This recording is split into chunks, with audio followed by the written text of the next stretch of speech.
Most people are lucky if they ever realize that they are the expert in their own lives, you know?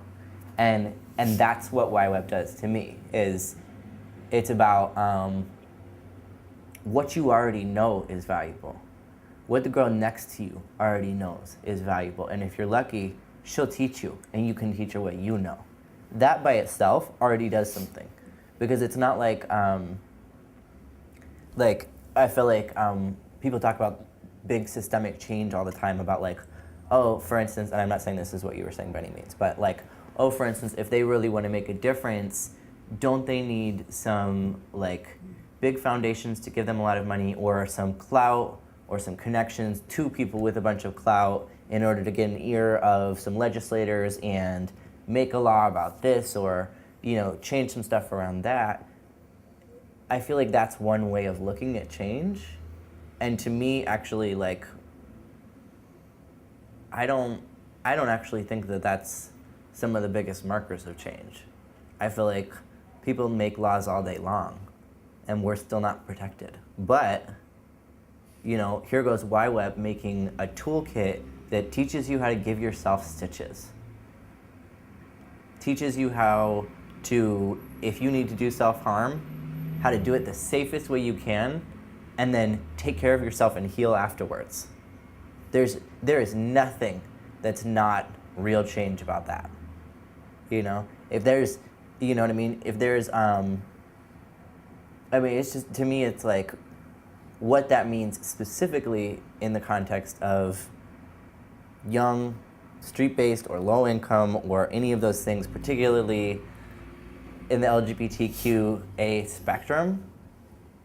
All of those things mean more of our young people not only living but thriving and saying, wait a minute, you know, screw the emergency room. Last time I went, they treated me terribly, you know, or last time I went, they wouldn't even serve me. Fuck it, I know how to do stitches. I'm just gonna go ahead and do that. And like the wherewithal and the steelness of will it takes to give yourself stitches is so badass, and is so like, you know, most people don't have that courage, you know? And so it's all that stuff around that also is, to me, is about like, what does it mean in a really pretty messed up culture, particularly around like sexism and body and all of these things, particularly around femininity, no matter who it's occurring in. What does it mean to say this body's mine? They're gonna decide what it is that they think actually has an effect, because they know, you know. And so to me, that's like what that means, not only in the now, but also these are formative experiences that say, wow, I'm 19 and I took part in, you know, building something to document and address institutional violence in this city. Like, that's wild.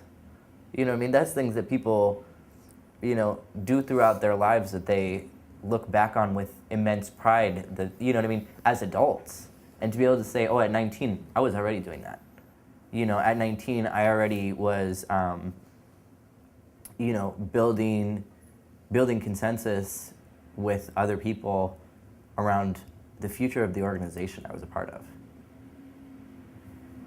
Those are things that like build a confidence in someone to be able to be a leader all of their lives.